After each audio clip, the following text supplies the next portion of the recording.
that I'm going to show you in this video. In the diagram, it's going to break down what the upper world looks like. And this is the world where you will see God, the angels, and very high intelligent beings would reside in this world. The middle world, which you would notice the Malakut represent 10, and it's not the upper world. Malakut is considered in the middle world. Now, before the fall, it was considered in the higher worlds, but after the whole story that took place where with Adam Kadom and Eve, right, being kicked out of the garden and eating the apple, the darkness that actually took over, right? And some of the worlds became much more darker, and I'll explain that. I even have a book to recommend you guys so you guys can read it. But we're here. We're still with the Tree of Life. I must break down the Tree of Life before we advance to the next books. So let's break down what I'm showing you, right? So 10 is the Malakut, which is the middle world. Yesod is really the first heaven, right? And then you have Had, Netzach. Tiferet is the one in the middle.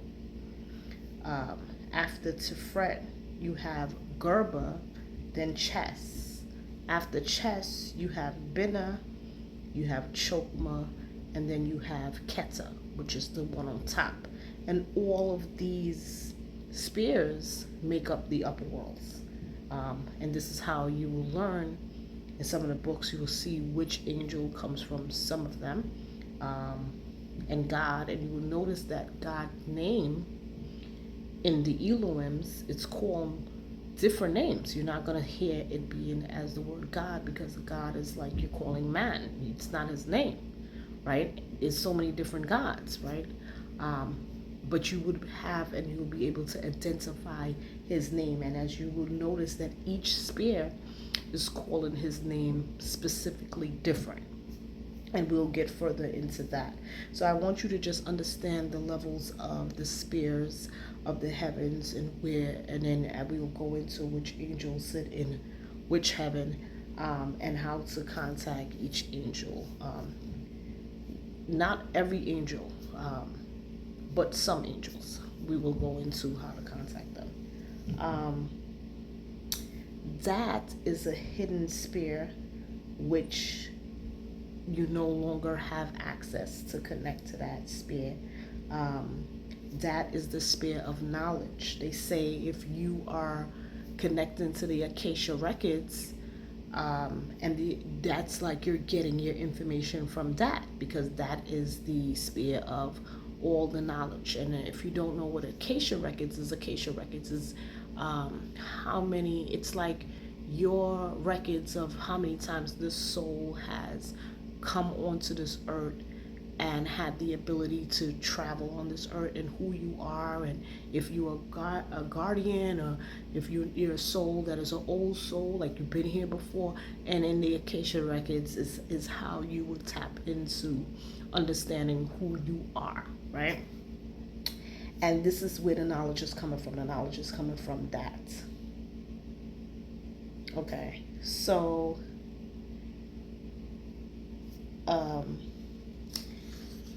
the Malakut represents the earth, and it represents the kingdom, right? And you know, when I was in Christianity, they will say Jesus is the king of the kingdom, and it's because he is represented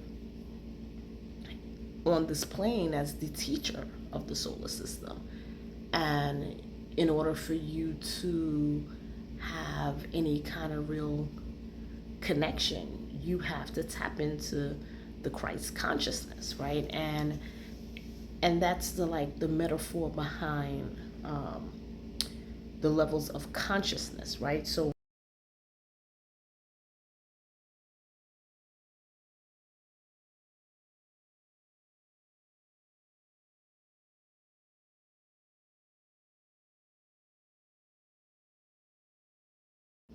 And I don't want you to get so caught up with the Christ consciousness, because people can also tap into Buddha consciousness. So I want you to understand that there's levels of consciousness that will make the soul very highly evolve and have them have that ability to really operate on this realm, right? You don't have to go through the route of religion. Religion to me, it's a guide, and it's definitely a place to start on your spiritual journey, and it is something that would open up your mind for you to actually learn a lot, because everyone religion has truth to it, and everyone religion has real aspects of reality, right? So it's never like, if you were trying to start on a spiritual journey and you wanted to go a route of picking up spiritual books and going into religious books, that's fine.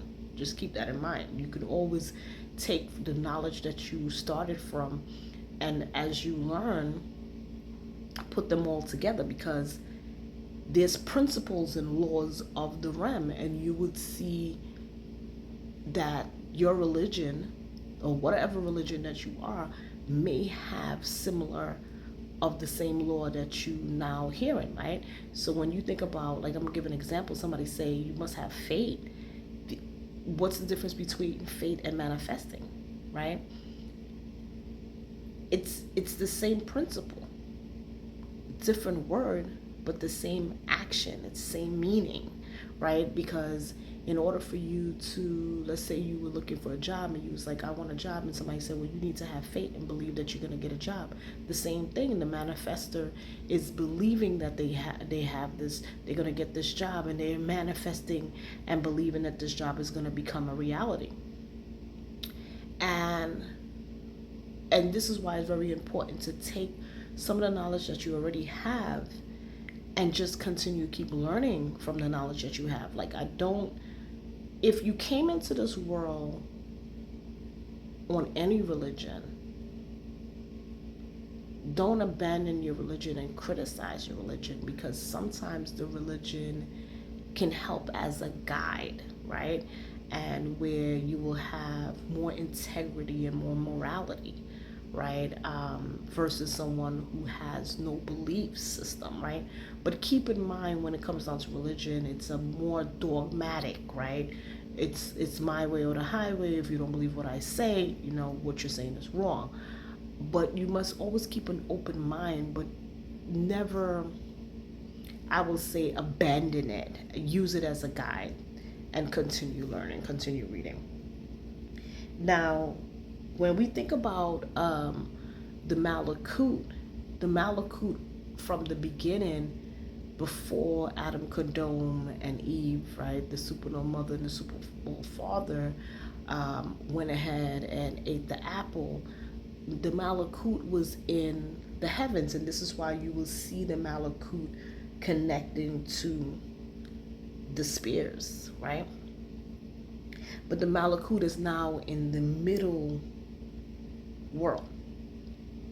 Now keep in mind the dimension is 3. Now we did learn last year, they were saying they want to merge 3 with 5, and they want the dimension to be at 5, and we're going into the 5th dimension. And keep in mind the dimension is extremely low, because we're going all the way up to 10, right? And if you notice, we're at the bottom. And when you think about this world we live in, like, people would be like, well, if it's a God, why is so much people evil? But you're living in the middle world. So I want you to always remember what world you're living in. You're living in the middle world. So the middle world connects to lower worlds, the energy of the lower worlds. Just like if you were supposed to do any rituals or any connection, there's 2 different connections on this realm. It is the energy at night, and then the energy of day. And I want you to remember that. The sun gives a different connection, and the moon gives a different connection.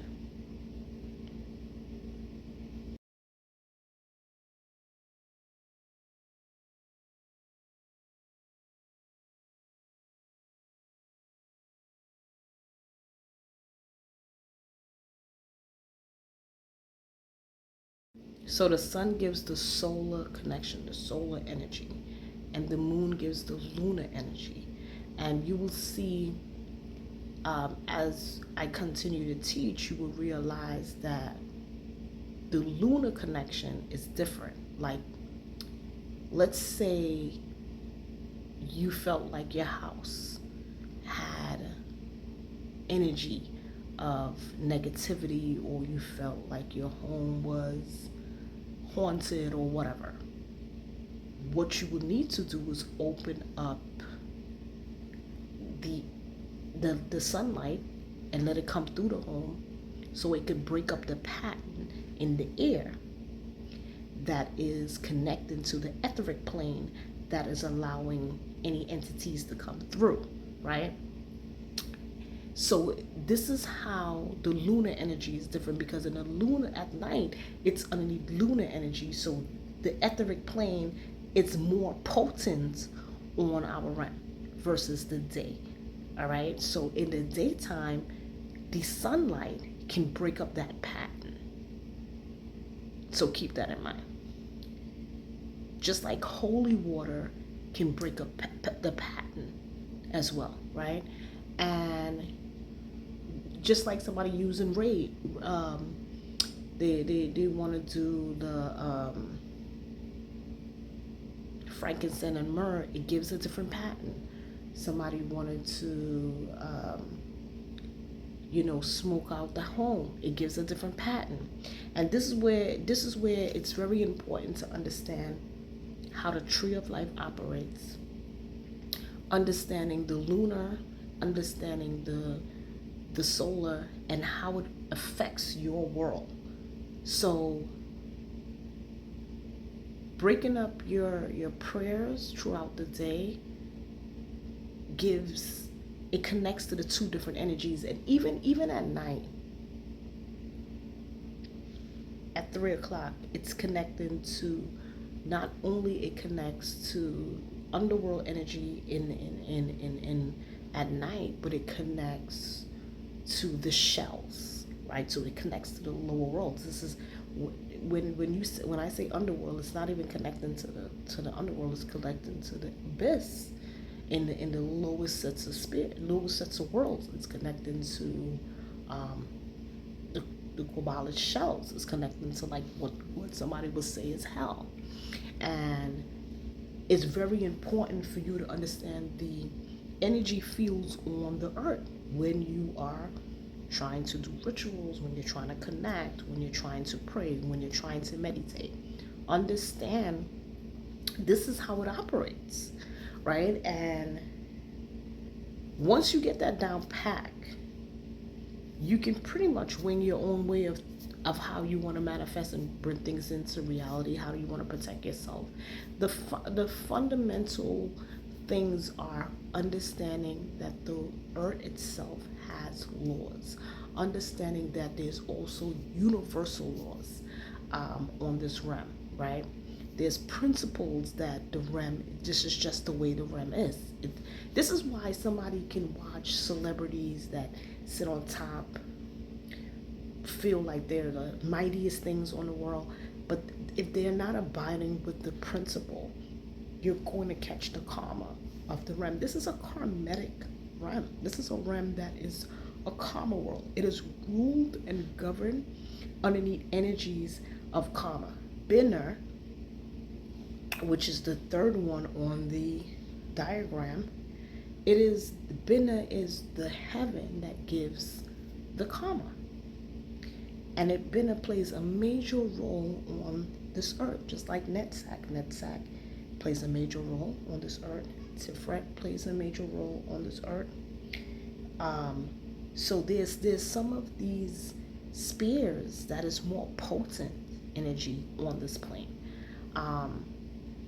And just like the planet, like if you watch some of my other videos, the planet energies plays a major role on this earth. And the planet Saturn energy field is a karmatic energy towards the earth, and it governs over the earth. So when you see people getting taken down from being wicked, karma is not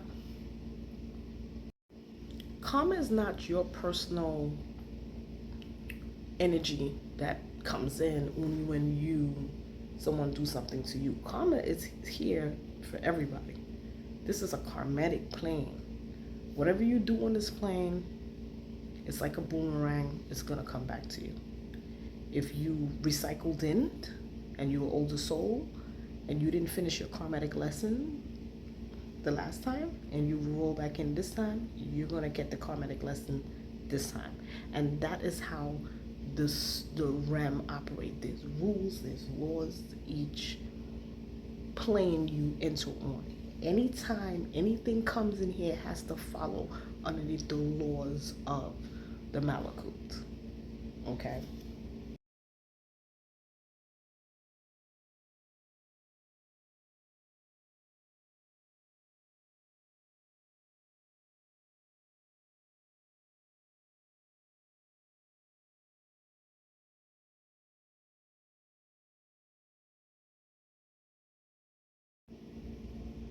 When you think about astral traveling, I want you to no longer look at sleep Polarises as it's a demon attacking you.